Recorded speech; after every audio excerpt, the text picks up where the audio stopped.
जय हिंद स्टूडेंट्स। आज class 9th का फिजिक्स हिंदी मीडियम वालों के बच्चों के लिए आज पढ़ेंगे अध्याय 1 गति। आज पढ़ेंगे गति के फुल डिटेल में पढ़ेंगे। 1 शॉर्ट लेक्चर होगा आपका और इसका एग्जाम्पल के साथ साथ आपके पूरा टॉपिक को समझाया जाएगा। जो भी गति में टॉपिक्स होंगे उस टॉपिक को समझाया जाएगा। परिभाषा के साथ साथ उदाहरण भी आपको दिया जाएगा।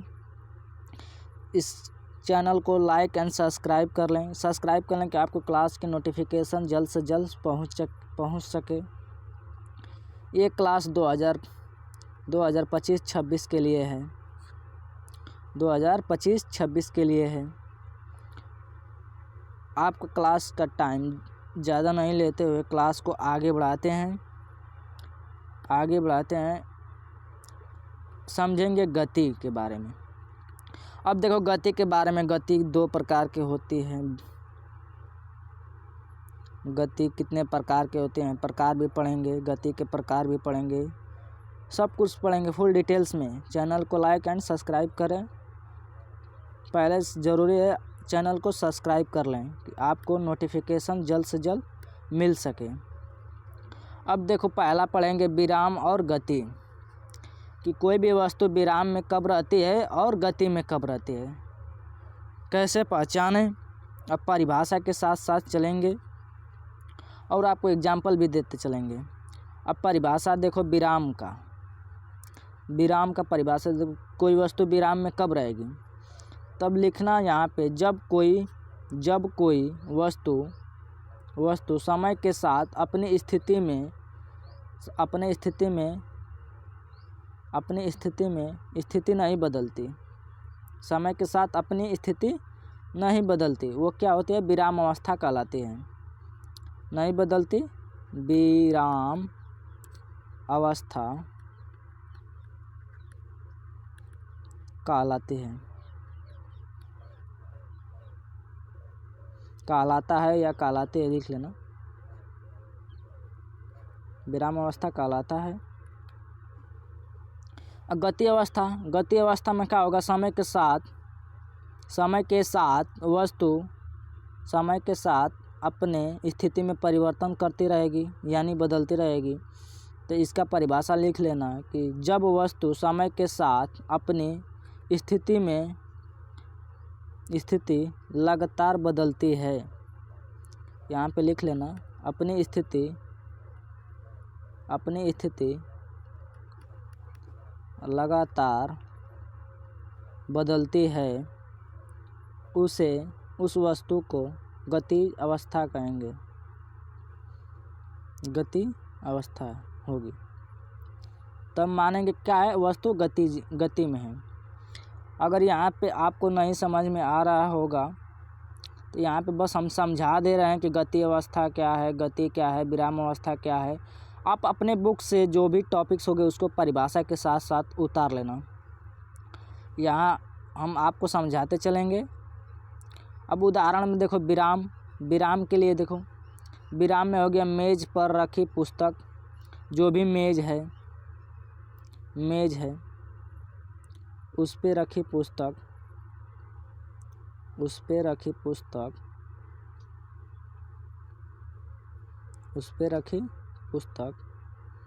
यहाँ पे बुक है। क्या है, रखी पुस्तक। क्या ये स्थिति अपना चेंज नहीं कर रही है, यहीं पे स्थित है, इसलिए क्या है, विराम में है। क्या है, विराम में है। अब देखो गति का उदाहरण देखो, सड़क पर चलती कार। जो भी सड़क पर कार चल रही है, ये कार बस जो भी कहो चल रही है, ये अपने स्थिति में लगातार परिवर्तन कर रही है। समय के साथ अपनी स्थिति में लगातार परिवर्तन कर रही है। अगर चल रही है तो 1 सेकंड पर यहाँ होगी, दूसरे सेकंड पर यहाँ होगी, तीसरे सेकंड पर यहाँ होगी। तो अब बताओ, यहाँ से यहाँ आने में अपना स्थिति चेंज कर रही है, तब पता चल रहा है कि हाँ वस्तु गति में है। क्या है, वस्तु गति में है। आगे बढ़ते हैं। आशा है आप समझ चुके होंगे। अब देखो गति के प्रकार, ये तो समझ चुके गति कब होगी या विराम कब होगा। तो गति के प्रकार देखो, गति के प्रकार में देखो पहला देखो सरल गति, दूसरा घूर्णीय गति, तीसरा दोलन गति। 3 गति पढ़ेंगे। अब देखो यहाँ पे इसका भी उदाहरण के साथ साथ समझते चलेंगे, इसको भी उदाहरण के साथ साथ समझते चलेंगे। अब देखो पहला सरल गति कब होगी। देखो यहाँ से समझ लो, अपने बुक से इस हेडिंग को पकड़ना, खोजना और अपने बुक से लिख लेना। नहीं समझ में आए तो इसको भी शॉर्ट में लिखते चलो, रफ कार्य करो या फेयर बनाओ, आपकी इच्छा के ऊपर डिपेंड करता है। ये देखो पहला देखो सरल गति का परिभाषा क्या लिख सकते हो कि वस्तु सीधी रेखा में चलना चाहिए, वस्तु सीधी रेखा में गमन करनी चाहिए, क्या होगा, सरल गति कहलाएगा। उदाहरण में लिख लेना, सीधी सड़क पर बाइक चलाना या कार चलाना। अब घूर्णन गति देखो, घूर्णन गति का परिभाषा लिखो कि वस्तु का किसी अक्ष के चारों ओर घूमना।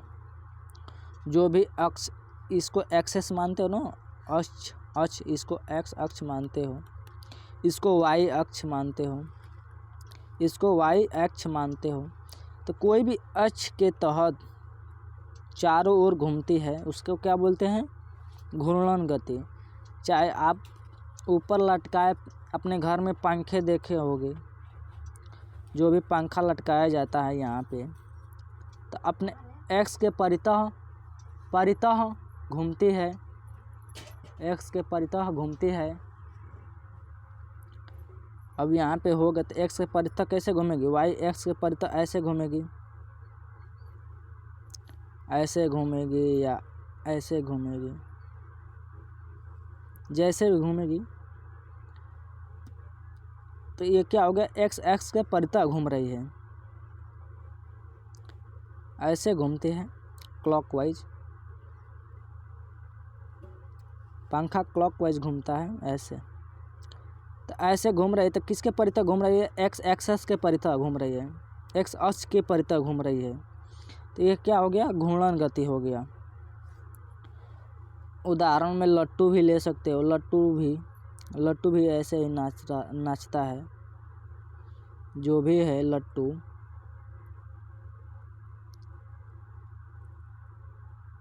इसको भी ऐसे ही नचाया जाता है, तो नाचता है। तो क्या हो गया, ये वाई एक्स के परितः मतलब घूम रहा है, लट्टू का घूमना या पंखे का घूमना। उदाहरण में दोनों लिख सकते हो, पंखे का घूमना या लट्टू का घूमना। अगर आपको आवाज़ नहीं सुनाई दे रहा है तो अपना वॉल्यूम फुल कर लेना, मोबाइल का जो भी डिवाइस से देख रहे होगे इस क्लास को, अपना वॉल्यूम बढ़ा लेना। अब देखो दोलन गति में समझेंगे, दोलन गति में देखो यहाँ पे परिभाषा इसका देखो कि वस्तु का एक निश्चित बिंदु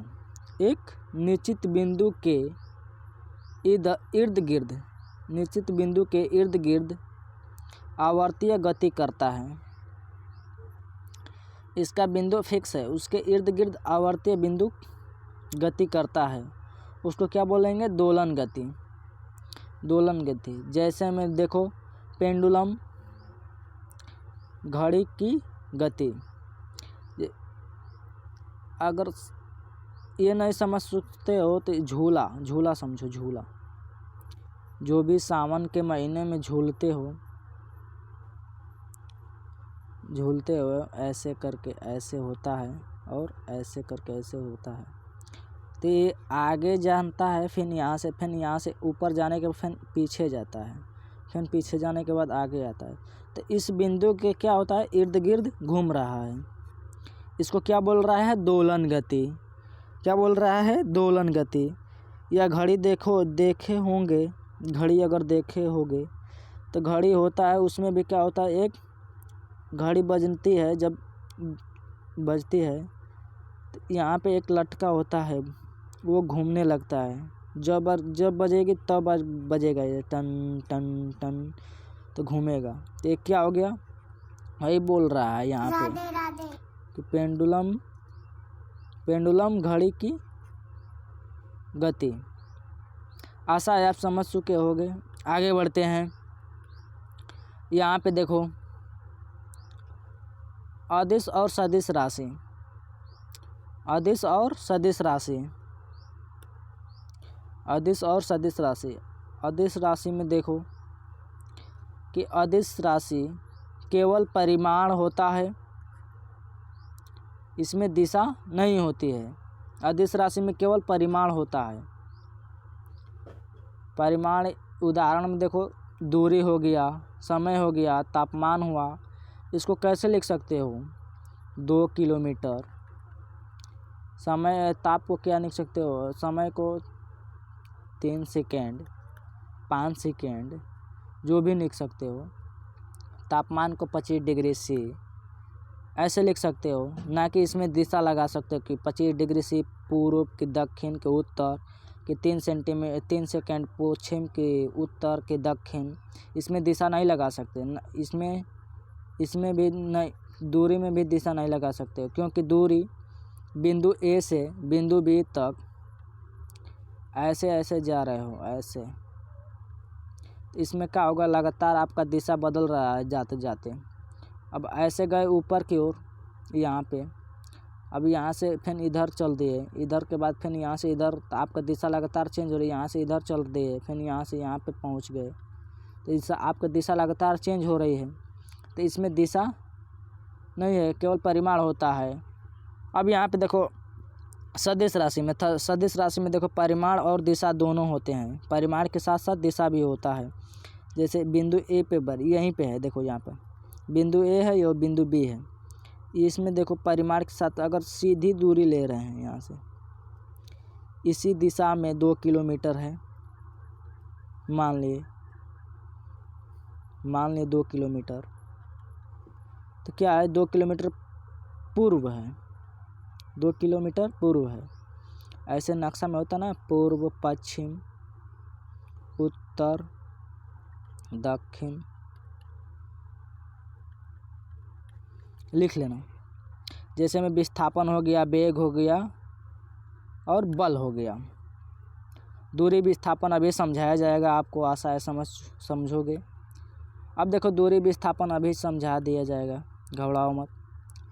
यही टॉपिक है, दूरी विस्थापन। अब दूरी विस्थापन में देखो यहाँ पे कि दूरी लिखना कि वस्तु द्वारा तय की गई पथ की कुल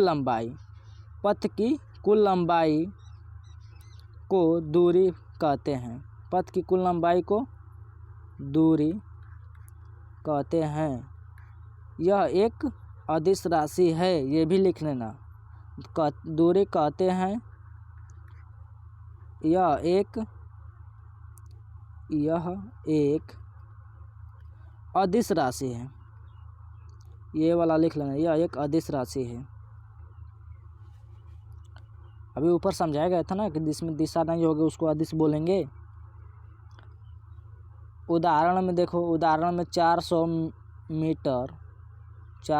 मीटर ट्रैक के 400 मीटर ट्रैक के एक चक्कर में दूरी, तो एक चक्कर में दूरी कितना होगा, 400 मीटर होगा बस। अब याद देखो विस्थापन को देखो, प्रारंभिक बिंदु और अंतिम बिंदु के बीच की सीधी दूरी को विस्थापन कहते हैं। देखो यहाँ पे बिंदु ए है, यहाँ पे बिंदु बी है, यहाँ पे बिंदु बी है। अब देखो दूरी यहाँ पे देखो, दूरी समझ चुके हो गया, ऐसा है कि जो भी बिंदु ए से बी तक जाने में पथ का यूज हो रहा है, बिंदु यहाँ पे ए से बी पर जाने में जो भी पथ का यूज हो रहा है, इस पथ की लंबाई को क्या बोलेंगे? दूरी बोलेंगे। चाहे ऐसे भी जा सकता है या ऐसे भी जा सकता है। इसका पथ क्या हो गया? अलग अलग 3 पथ हो गया, तो तीनों पथ की अलग अलग दूरी होगी। आशा है दूरी समझ चुके हो गए। अब चल रहे हैं विस्थापन पर। विस्थापन देखो यहाँ पे, विस्थापन में यहाँ पे विस्थापन देखो, तो विस्थापन यहाँ पे ए बिंदु से बी बिंदु तक प्रारंभिक बिंदु और अंतिम बिंदु के बीच की सीधी दूरी को क्या बोलते हैं? विस्थापन। अब मान लो ये सीधी दूरी है, सीधी दूरी को क्या बोलते हैं? विस्थापन। अब यहाँ पे देखो सीधी दूरी को बोलेंगे विस्थापन। ये क्या हो गया? विस्थापन हो गया। सीधी दूरी या न्यूनतम, कहीं कहीं न्यूनतम दूरी को भी बोलता है। ए बिंदु और बी बिंदु के बीच की न्यूनतम दूरी को क्या बोलते हैं? विस्थापन। इसका क्या हो गया? इससे ज़्यादा न्यूनतम दूरी नहीं खींच सकते। इससे ज़्यादा न्यूनतम दूरी, यही न्यूनतम दूरी है, या बीच की दूरी कहो। ये क्या हो गया? इसमें क्या है? दिशा भी है कि इधर से इधर जा रहा है। अब यहाँ पे देखो इसमें दिशा है, तो अब बीच की दूरी को क्या बोलेंगे? विस्थापन। तो अब मान लो वही वाला उदाहरण लोगे तो 400 मीटर ट्रैक मतलब रास्ता को बोलते हैं, ट्रैक के एक चक्कर में विस्थापन, एक चक्कर में विस्थापन क्या होगा? 0 होगा। क्योंकि यहाँ से मान लो, यहाँ से ट्रैक है सर्कल वाला, मान लिया। अब इधर से चलना प्रारंभ करता है, आ गया फिर इसी बिंदु पर।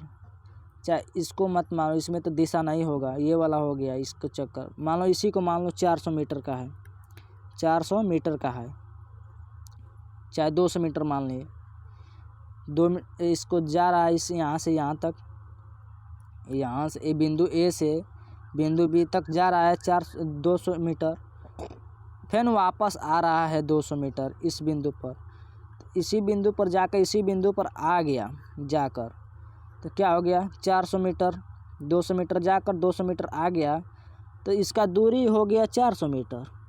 दूरी हो गया 400 मीटर। अब विस्थापन हो गया 0। विस्थापन हो गया 0।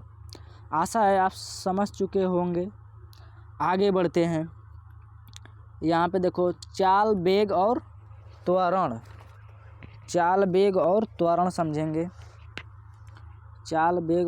समझेंगे। यहाँ पे देखो चाल को समझो। तो चाल में देखो यहाँ पे, तो चाल हेडिंग लिखना, चाल यानी स्पीड। लिखने के बाद देखो इसमें लिखना दूरी तय करने की दर को अपने भाषा में लिख ला, चाहे अपने बुक से लिख लेना, या यहाँ पे समझो बोल रहा है दूरी तय करने की दर को चाल कहते हैं। यानी लिख सकते हो किसी वस्तु द्वारा चली गई दूरी, एकांक समय में चली गई दूरी को चाल कहते हैं। किसी वस्तु द्वारा एकांक समय में चली गई दूरी को चाल कहते हैं। चाल बराबर यहाँ पे लिख सकते हो, चाल बराबर दूरी बटा समय।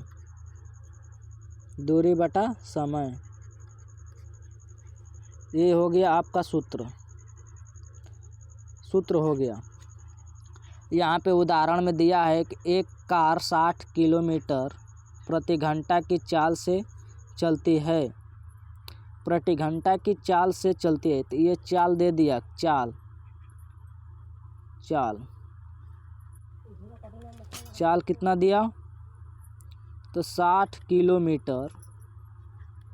किलोमीटर प्रति घंटा यानी हावर, ऐसे लिखेंगे। अब देखो बेग समझेंगे। बेग में देखो, बेग क्या होगा, किसी वस्तु द्वारा एकांक समय में तय की गई विस्थापन की दर को, विस्थापन एकांक समय में तय की गई विस्थापन को बेग कहते हैं। इसमें क्या हो गया, विस्थापन बेग कहते हैं। तो बेग बराबर लिख सकते हो, बेग बराबर विस्थापन बटा समय,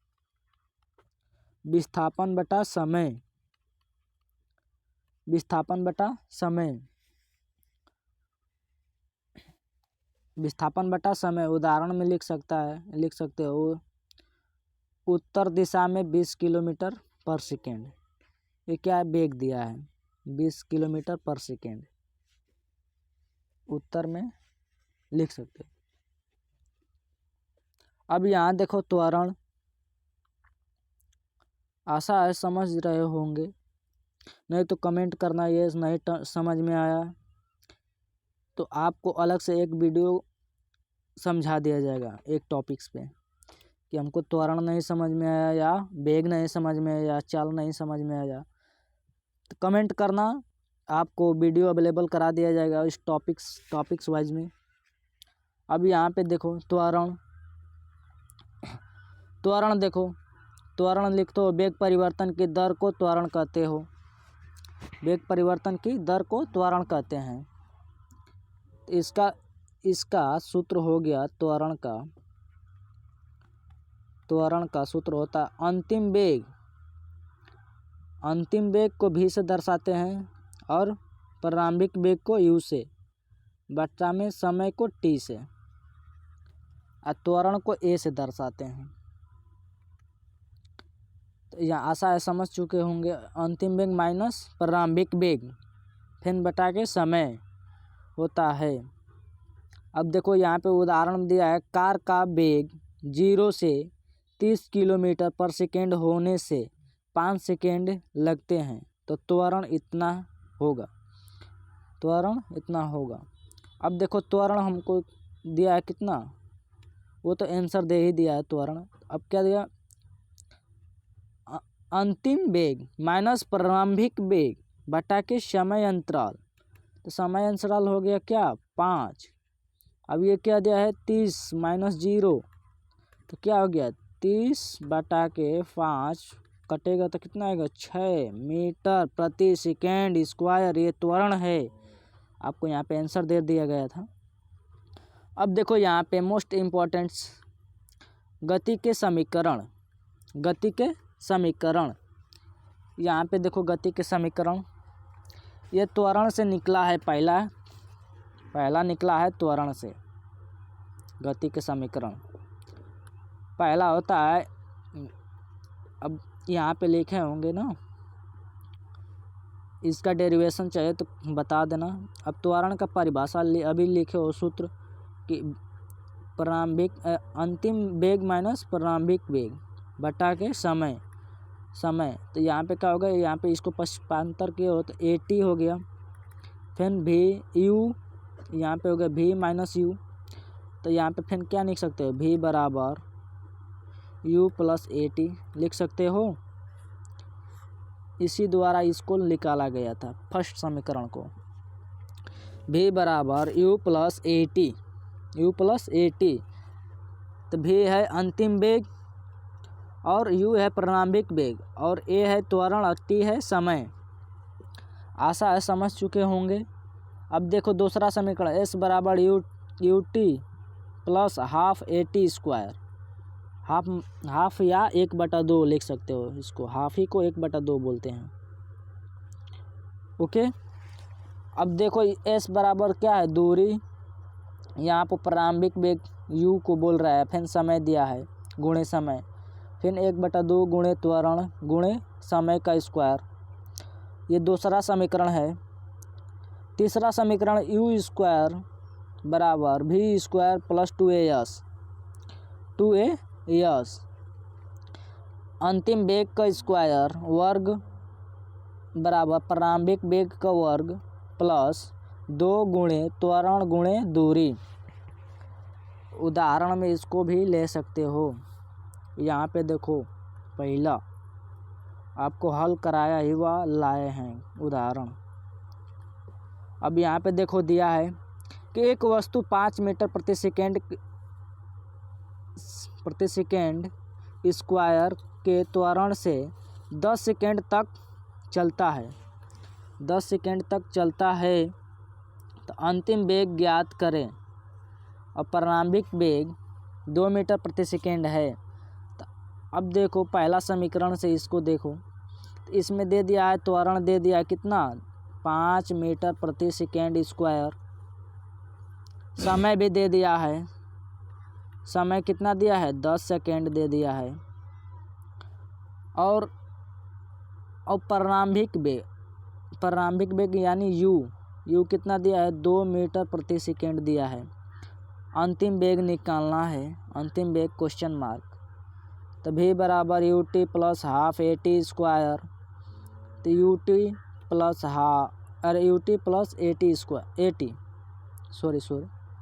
you t plus a t पर निकालेंगे इसको। तो यहाँ पे रखो प्रारंभिक वेग रखोगे 2 किलोमीटर, फिर प्लस जोड़ोगे 2 किलोमीटर प्लस जोड़ोगे, ए त्वरण क्या है 5, फिर गुणे क्या करोगे टी 10, यह क्या हो गया 50 हो गया। 10 × 5 = 50 प्लस 2 कितना हो गया 52 मीटर प्रति सेकेंड। आशा है आप समझ चुके होंगे। आगे बढ़ते हैं। एक समान गति और असमान गति। एक समान गति और असमान गति में समझेंगे कि एक समान गति किसको बोलते हैं, असमान गति किसको बोलते हैं। एक समान गति देखो, एक समान गति में लिख लेना कि वस्तु समान समय अंतराल में समान दूरी तय करते हैं। समान दूरी तय करते हैं क्या कहलाएगा, समान दूरी तय करते हैं। तो इसको क्या बोलेंगे एक समान गति। मान लो यहाँ पे देखो, यहाँ पे ध्यान से देखना। समान गति असमान गति कभी भूलोगे नहीं। अब देखो यहाँ पे मान लो यहाँ से कोई कार, रुक जाओ थोड़ा। यहाँ पे देखो ध्यान से देखना। मानो कोई कार है यहाँ से, अब समान इतने दूरी और इतनी दूरी, मान लेना समान दूरी है। ये भी 2 मीटर है, ये भी 2 मीटर की दूरी है, ये भी 2 मीटर की दूरी है। अब देखो कोई कार चल रही है तो 2 मीटर 1 सेकेंड में, मान लो यहाँ पे 0 से स्टार्ट होगी 0 सेकेंड से। अब 1 सेकेंड में पहुँचेगी यहाँ पे बिंदु बी पर, फिर 2 सेकेंड में पहुँचेगी बिंदु सी पर, और 2 सेकेंड में फिर 3 सेकेंड लग जाएगा यहाँ पे बिंदु डी पर आने में।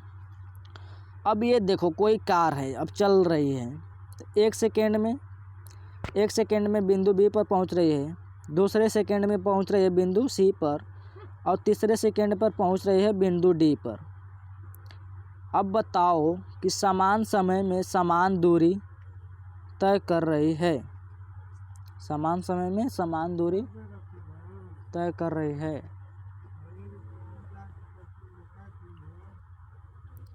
है। अब यहाँ पे देखो दूरी तय कर रही है। 1 सेकेंड में भी 2 मीटर दूरी कर रही है, फिर 1 सेकेंड में 2 मीटर, फिर तीसरे सेकेंड में भी 2 मीटर दूरी तय कर रही है। ये क्या हो गया समान गति, एक समान गति। यहाँ पे हो गया असमान गति। असमान गति में देखो यहाँ पे असमान गति में अब देखो यहाँ पे असमान गति, असमान गति में देखो अब यहाँ पे अब मान लो कि 1 सेकेंड में इतनी दूरी तय कर रही है, दूसरे सेकेंड में इतना, तीसरे सेकेंड में इतनी।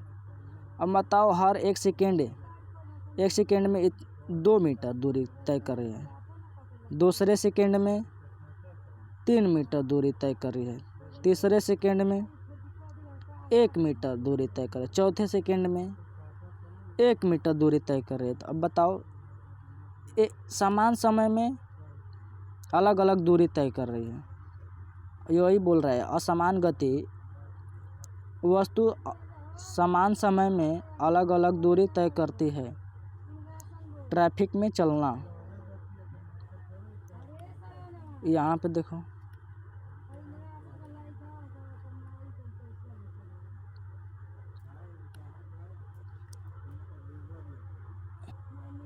अब यहाँ पे देखो आवृत्तीय गति, आवृत्तीय गति और अभिकेंद्रीय बल।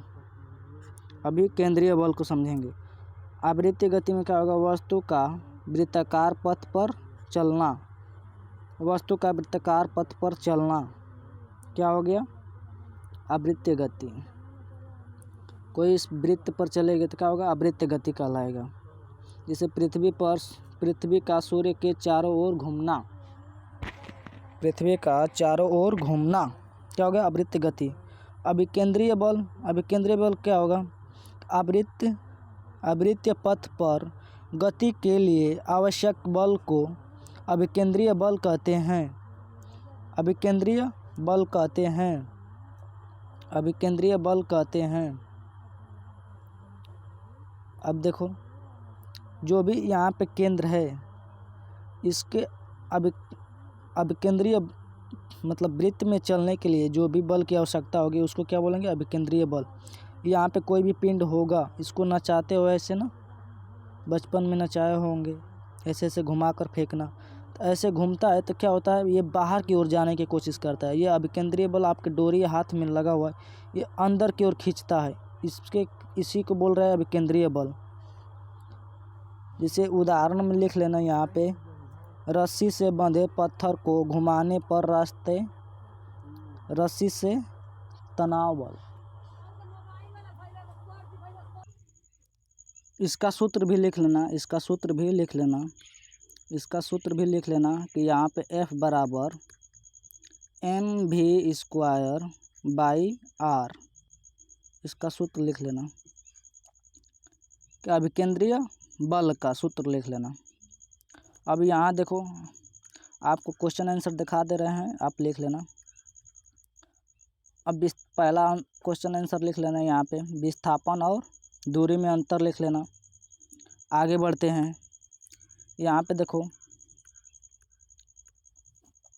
यहाँ पे गति के द्वितीय समीकरण का ग्राफी वाला लिख लेना। अपनी बुक से भी यहाँ से भी लिख सकते हो, वीडियो को रोक कर लिख लेना। अब यहाँ पे देखो ये भी लिख लेना, आपको दिखाते चल रहे हैं, लिख लेना, वीडियो को रोकना और लिख लेना। और लास्ट वाला अभिकेंद्रीय बल क्या है, लिख लेना कि अभिकेंद्रीय वह बल जो किसी वस्तु को वृत्ताकार पथ पर गति करने के लिए अभिकेंद्रीय बल की ओर लगता है। उदाहरण में इसको लिख लेना, सड़क के मोड़ पर साइकिल सवार को अंदर की ओर झुकना।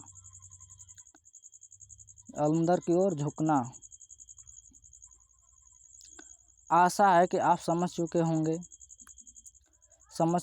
जो भी आपको टॉपिक नहीं समझ में आया होगा तो कमेंट